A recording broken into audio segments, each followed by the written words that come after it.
What would you say is a YouTube channel set up and run by the Chuck Colson Center for Christian Worldview, a regressive evangelical organization?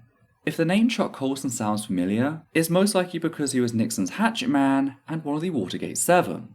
He subsequently served prison time, whereupon he discovered evangelism.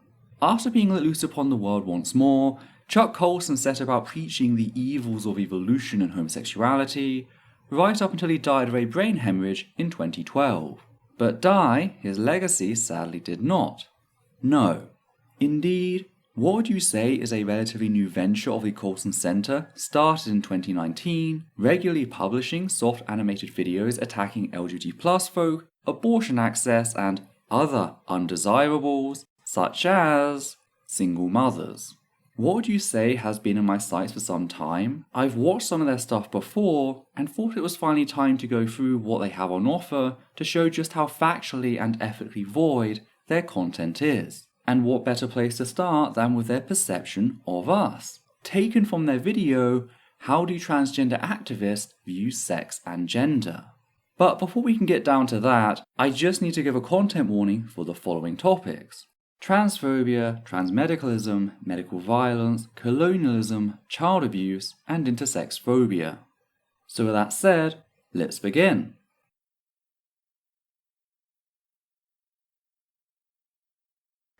Many people are confused today about sex and gender. If you were in a conversation about these very tough topics, what would you say? Before we can have a constructive conversation about the brave new world of sex and gender, it's important to understand the current thinking about sex and gender. Hopefully, this will give you a head start. Many gender theorists have created separate categories for sex, gender identity, and gender expression. Sex, some say, is assigned at birth by the doctor.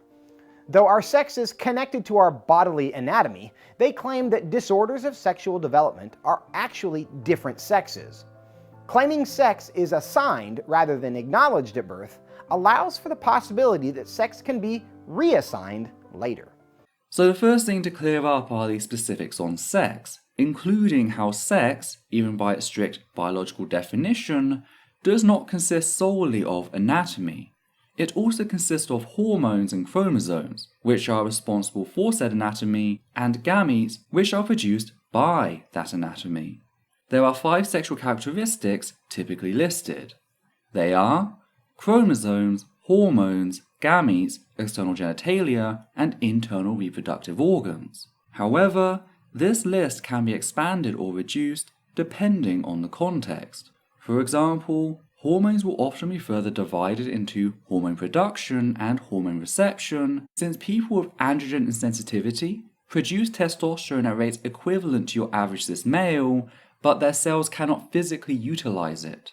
On the other hand, the only trait doctors are really interested in when they assign sex at birth is external genitalia, dropping all other traits from the list. Another thing to clarify is the terminology used. Specifically, disorders of sexual development, which is a misnomer.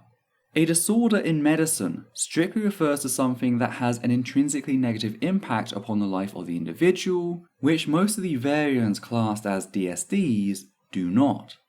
Elevated hormone levels, an enlarged clitoris, mosaic XY chromosomes, people with these and many similar sexual variations can live perfectly healthy lives without any medical intervention whatsoever. In fact, the official estimates for the number of intersex people have to calculate for significant undercounting, as many intersex people never find out that they're intersex. That's how benign these variations are.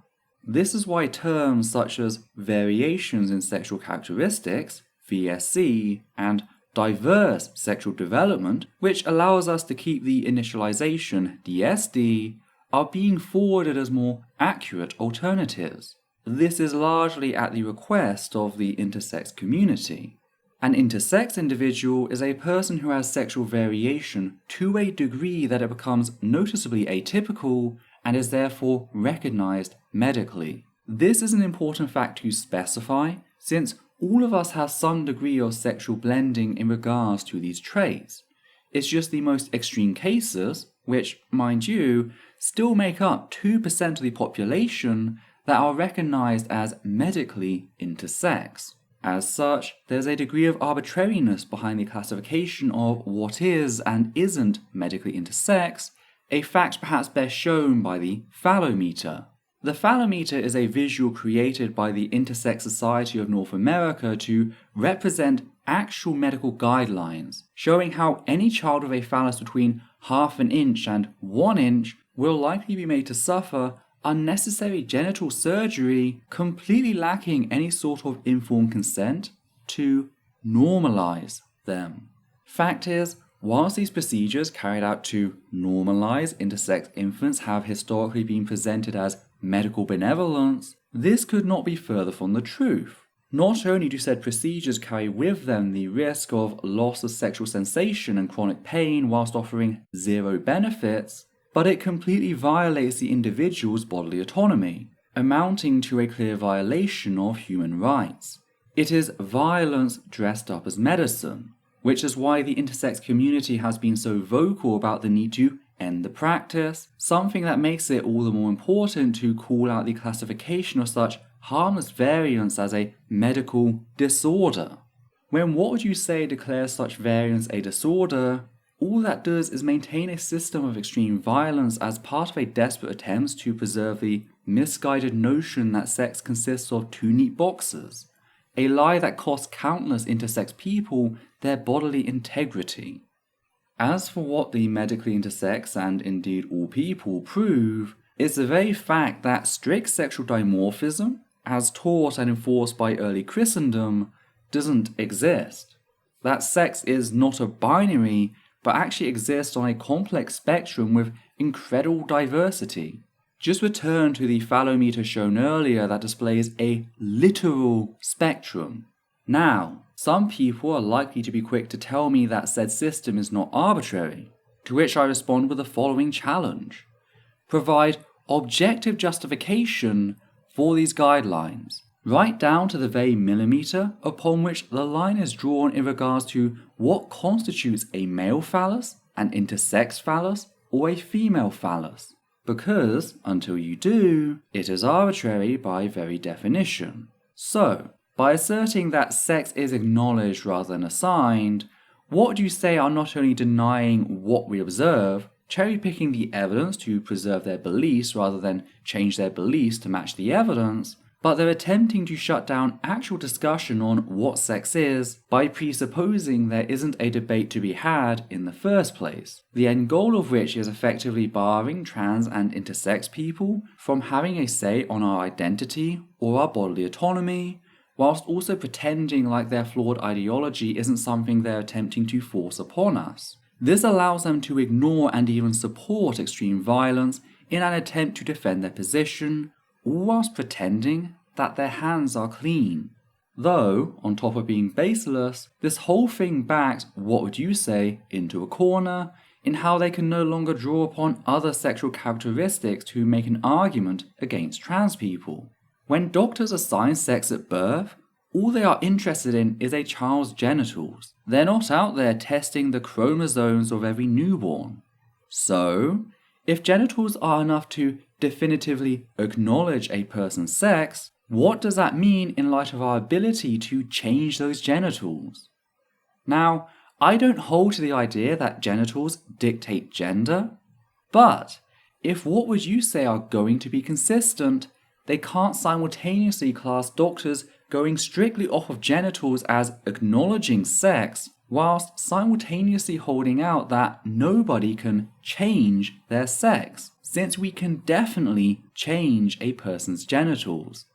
Last point I'd like to touch upon here is the crack about the brave new world of sex and gender, since it's not only a rather blatant rallying call for regressive Christians who like to pretend the existence of queer folk is some sort of fad, it's also ignorant of human history. Trans folk are a universal human experience. They've been with our species since we first evolved, and trans people have been culturally significant since at least the late Paleolithic. That's 100,000 years of trans history. The reason so few people know about this in the West is because Christianity attempted to erase those identities via mass murder and cultural destruction, starting with Europe during the Christianization of Rome, before later doing so to the rest of the world during the colonial era.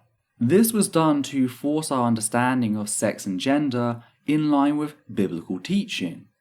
And whilst its success varied outside of Europe, almost all of European trans heritage was eradicated.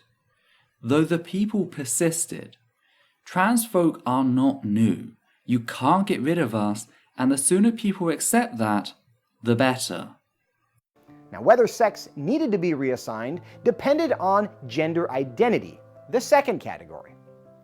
Gender identity, we are told, is our internal sense of who we are. Do I feel like I'm a man, a woman, neither, or both? Gender is a state of mind and on a spectrum. In other words, gender is not a binary choice between male or female. Someone may, for example, feel 70% female and 30% male. Whilst there are people out there that hold sex and gender to be strictly separate, there are also people, like myself, who do not. Instead, I view gender to be the psychological component of sex. That is, it's the result of how the part of one's brain responsible for one's perception of their own sex does so. Reminder that, as discussed earlier, it's not uncommon for the features of sex to be broadened or narrowed depending on the context. And I would argue that, when it comes to trans people, it should be broadened in that regard. The brain is an entirely physical, and thereby biological, entity so far as we can demonstrate, and is therefore a perfectly valid inclusion under sexual traits. This would effectively make trans people a sort of psychologically intersex. I would argue that this makes a lot of sense considering just how important our gender is to us as a species. In a manner similar to love, what is ultimately a biological impulse has grown in such a way as to become this integral part of life for most people, having a deep psychological impact when suppressed. Though you are correct. Just like sex, gender exists on a rather complicated spectrum, and when a person comes out as trans, they're acknowledging that key psychological component of their sex. The trans in transgender refers to a shift of social perception, legal recognition, or medical traits brought about by socially, legally, or medically transitioning, not a person changing their gender. We don't become transgender, we let people know what has always been there. Even gender-fluid people acknowledge the fact that their gender has always shifted over time. One thing to be absolutely clear on is the fact that whilst gender identity has a biological basis in the brain, that does not mean the behaviours stereotypically associated with any given gender do. The only thing dictated by gender identity is just that, your sexual perception. This is why the argument that trans folk should just be gender-non-conforming hold no water. Because it was never about behaviours. It was about that internal perception and how that slots into place every day, socially, legally, and medically. That's why we have social, legal, and medical transition, with a trans person pursuing one or more. The belief that the classical genders have set qualities and interest is known as gender essentialism, something that runs counter to what we observe both in cis people and in trans people. Your gender identity in no way impacts your ability, your favourite colour, your career aspirations, your style of parental care, none of that. That is all socially enforced. Pink, for example, used to be a manly colour. Sadly, that's what people have been led to think when they hear our gender is biologically set, that there's a blue brain and a pink brain that dictates all qualities and interests, when that needn't be the case. It's the same as how gay people once perceived, that every gay man was essentially camp and effeminate whilst every lesbian was essentially butch and masculine, leading early science to speculate that gay men had a feminine brain and lesbians had a masculine brain. the rainbow brain, if you will. We of course know that to be bunk. A person's sexuality need not impact a person's interest. The only reason gays and lesbians seem to transgress classical gender roles more often than allo-cishet people is because once society rejects you on grounds of your sexuality, the pressure to adhere to arbitrary rules on gender interest seems less compelling. The final category to understand is gender expression. This is the way someone chooses to express their sense of gender identity. Clothes, haircut, and mannerisms can all be part of gender expression. Are you assertive and tough, or passive and emotional? Do you like sports, knitting, or painting your nails? All of these, they would say, are forms of gender expression. This is actually a rather good summary of gender expression, particularly when we consider the source. Sadly, what would you say will later go on to conflate the personal expression with gender roles and stereotypes, which is a pretty basic mistake since all three are socially constructed. Yet there are some key differences worth noting. As already detailed, expression is a personal declaration of one's gender. What a person feels makes or declares them to be a man, woman, or other. In a manner similar to love, what this declaration entails differs drastically between person to person. A fact true of all people, not just trans people. Ask two cis women what makes a woman or two cis men what makes a man, and they'll often give you very different answers. Many women find meaning as women in becoming leaders in their respective field of science, engineering, literature, or art. Others find the exact same meaning in focusing their attention on raising the next generation to be the best they can be. Neither is more valid than the other, in spite of them being practically opposites. But that's not the half of it. People are also reshaping traditional values in new ways, as seen with positive masculinity's reclamation of strength. Whereas toxic masculinity perceives strength as the capacity for violence without mercy, positive masculinity has completely rewritten what it means to be strong. It's less about what you can do to others, and more about your inner strength, the social connections you forge, the ability to endure hardships, even the bravery of being able to defy classical gender roles and open yourself up emotionally. That last one is particularly interesting since once a man realizes just how much strength it takes to open yourself up and care about something, he realizes just how much of a lie he has always been fed when told that women are inherently weak. And just because a trans person is trans doesn't mean we lose out on all of this. In fact, we tend to explore our expression in ways cis people don't, since we no longer accept society's notions of gender uncritically. On the other hand, gender roles, sometimes known as gendered norms, are social roles encompassing a range of behaviors and attitudes classically considered to be acceptable, appropriate, or desirable based on a person's perceived gender. This is socially prescribed behavior, the most common being men as the breadwinners whilst women are the social carers. Now, if that example doesn't make it clear, gender roles are typically toxic, limiting freedom of gender expression down to a very narrow range of acceptable paths. Finally, gender stereotypes are behaviors and attitudes associated with one of the two classical genders, i.e., male and female. Unlike gender roles, this includes both positive and negative. For example, the way Christianity often portrays women as being naturally seductive. That's why 1 Timothy 2 verses 8 through 15 read as quote, "Therefore, I want the men everywhere to pray, lifting up holy hands without anger or disputing. I also want the women to dress modestly, with decency and propriety, adorning themselves, not with elaborate hairstyles or gold or pearls or expensive clothes, but with good deeds, appropriate for women who profess to worship God.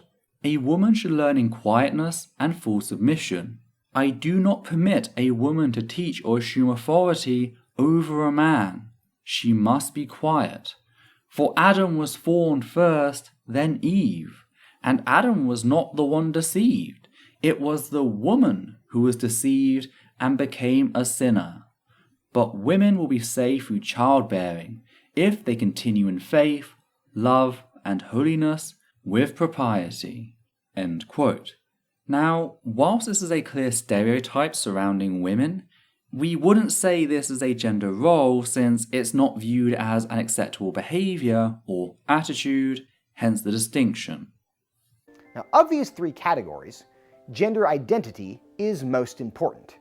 This means the way you feel about who you are is more important than your biology.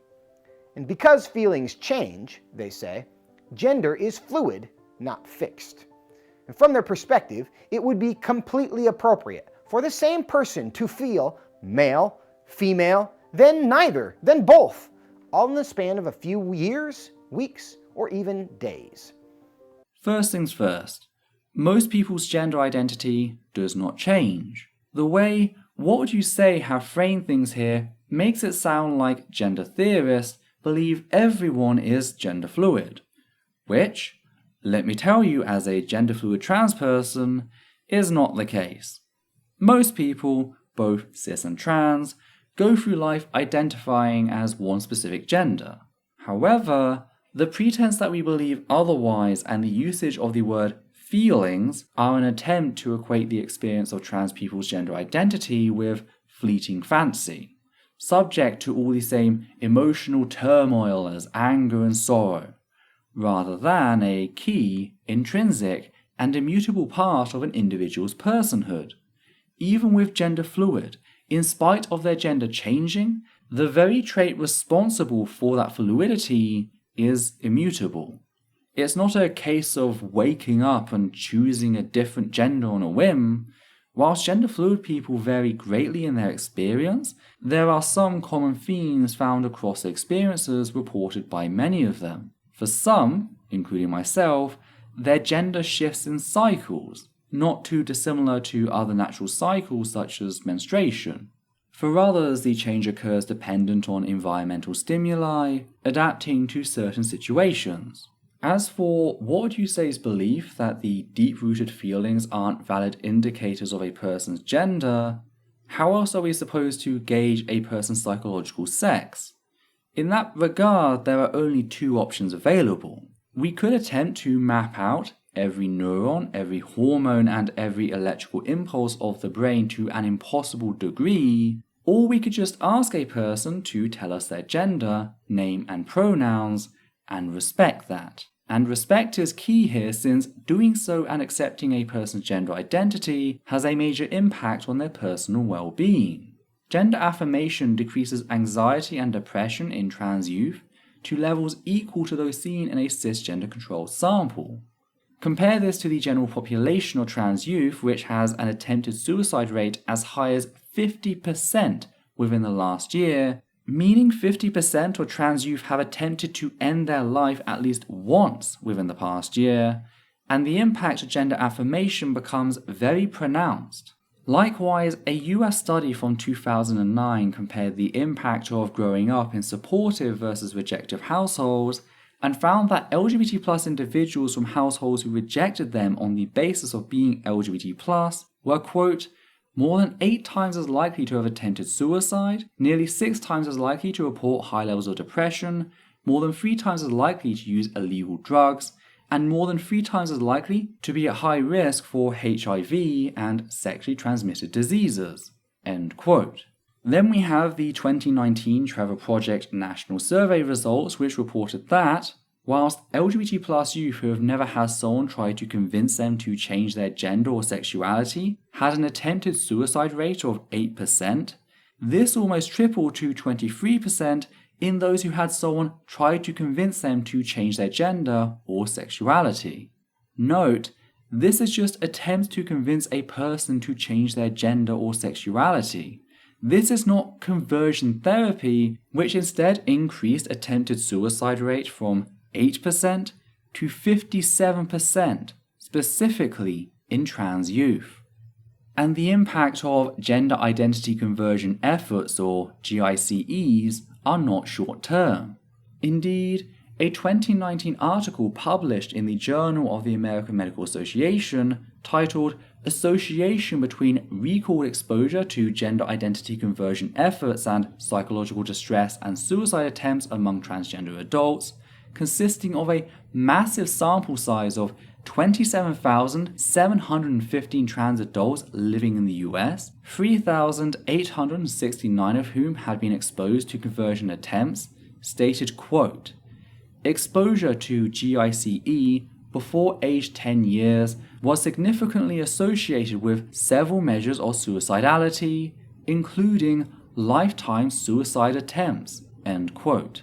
This is why medical institutions, such as the UK Council for Psychotherapy, the American Academy of Pediatrics, the American Medical Association, and the US Substance Abuse and Mental Health Service Administration all agree that gender affirmation is the only ethical course of action. That is the science-based medical consensus. We can't change a person's psychological sex, though we can acknowledge it and change other sexual characteristics.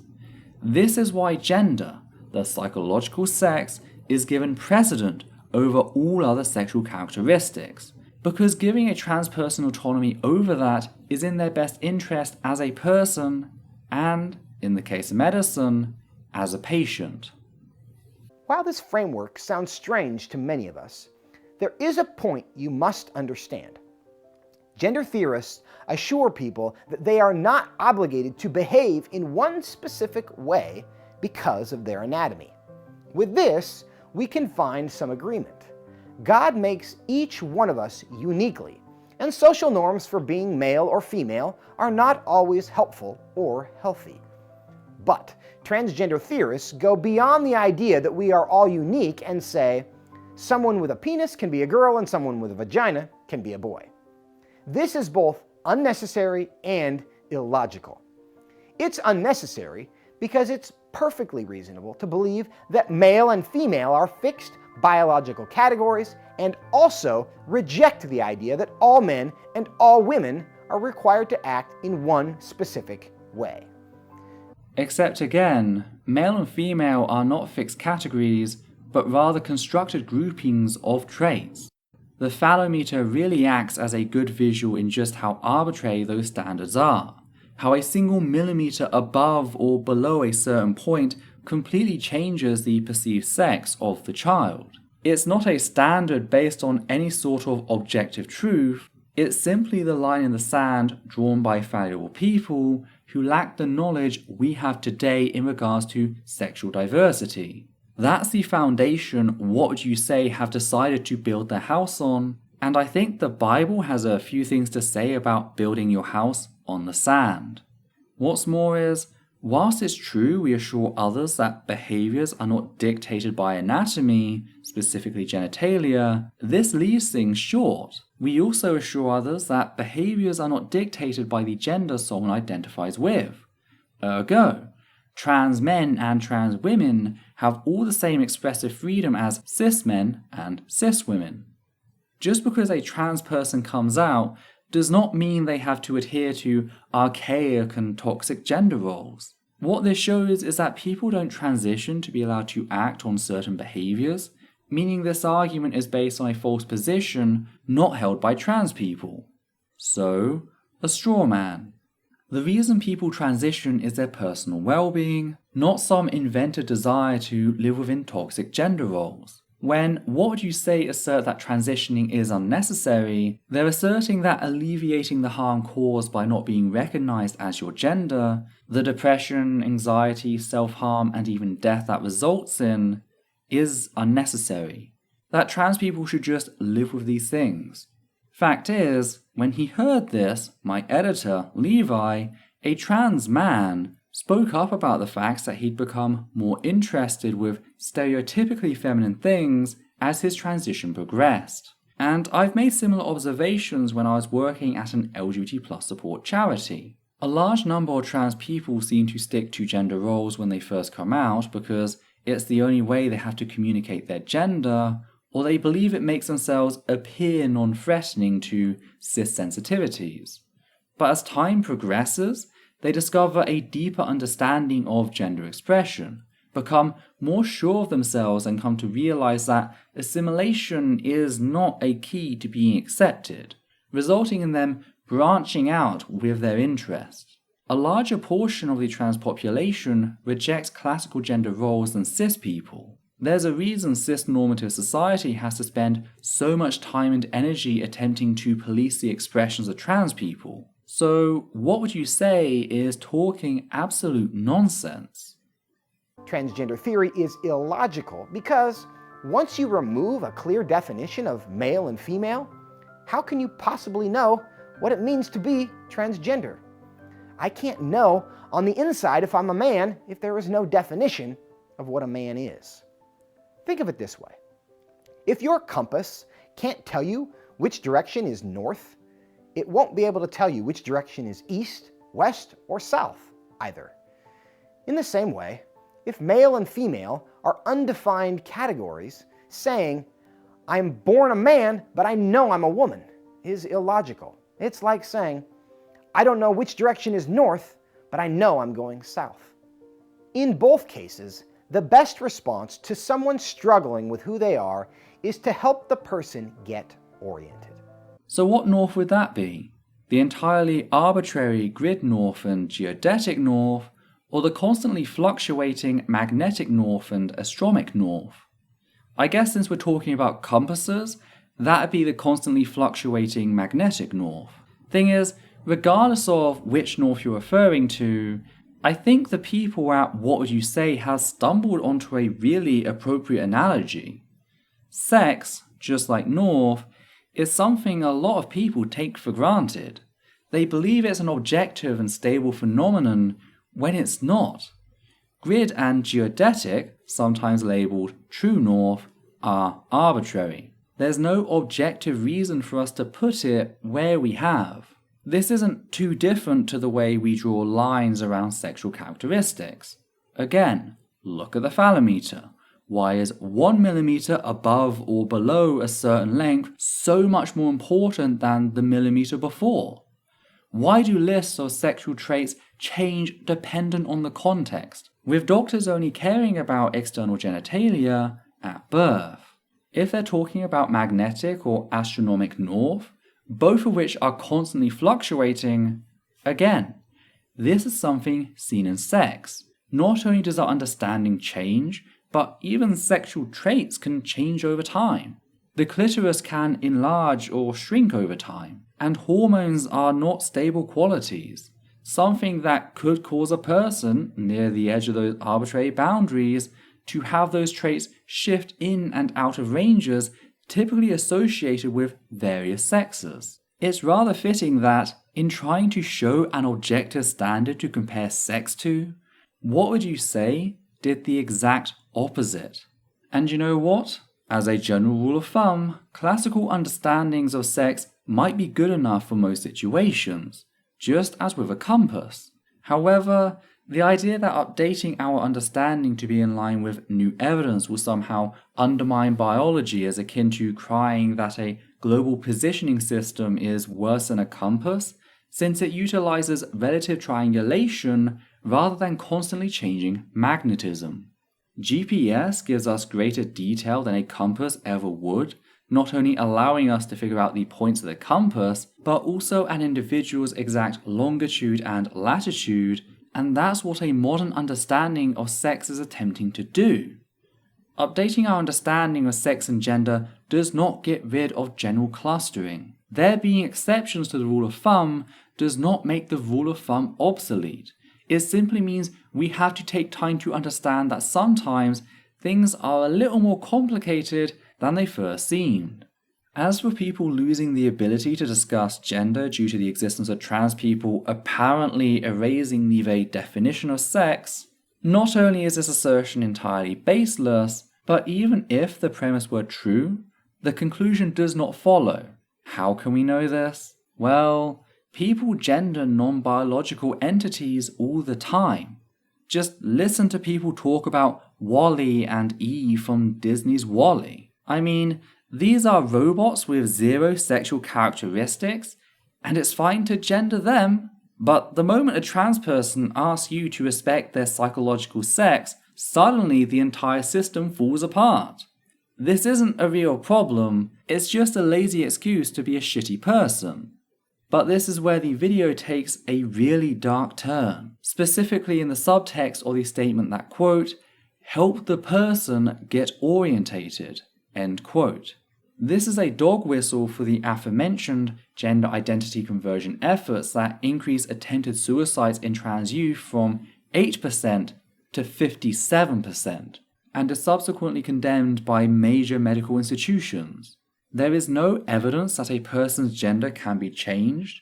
There is only evidence that attempts to do so are highly destructive. So, whilst this video is attempting to present itself in a reasonable manner, this is the sort of thing it is trying to sneak past its casual viewer. And we'll see more of this darker side seeping through as we continue to respond to other videos posted by What Would You Say? But I just wanted to point out that this darker underside is omnipresent in their work. Let's review.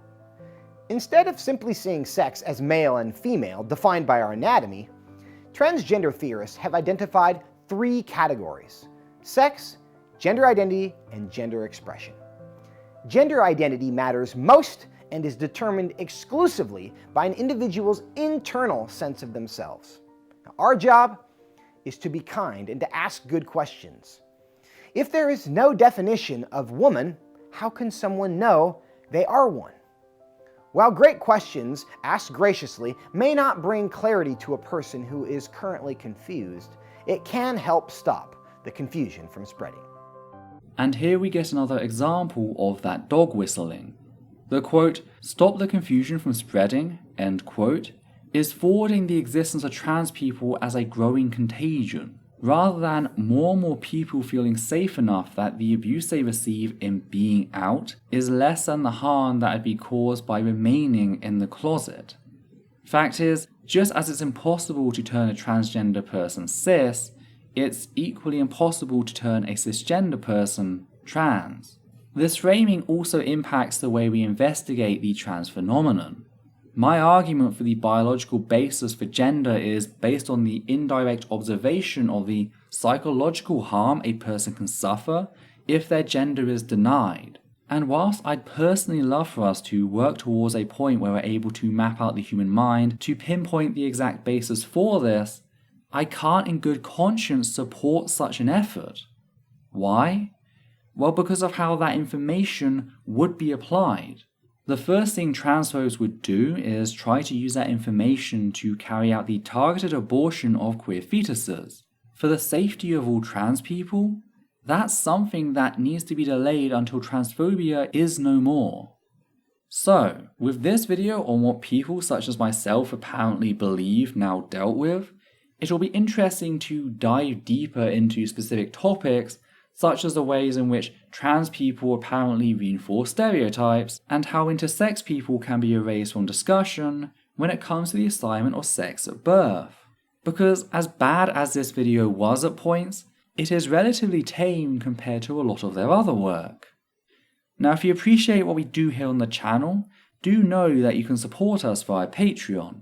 We no longer monetize our videos, meaning that Patreon is the sole source of income for the channel, allowing us to keep it running. On that note, we'd just like to thank the following patrons: Hannah Banghart, Matthew Kovac, Soraya Katie, Gerrit Van Voorst, Steve Corbin, Sosh Daniels, and Justin Allen. And from myself, Udita and Levi, take care now.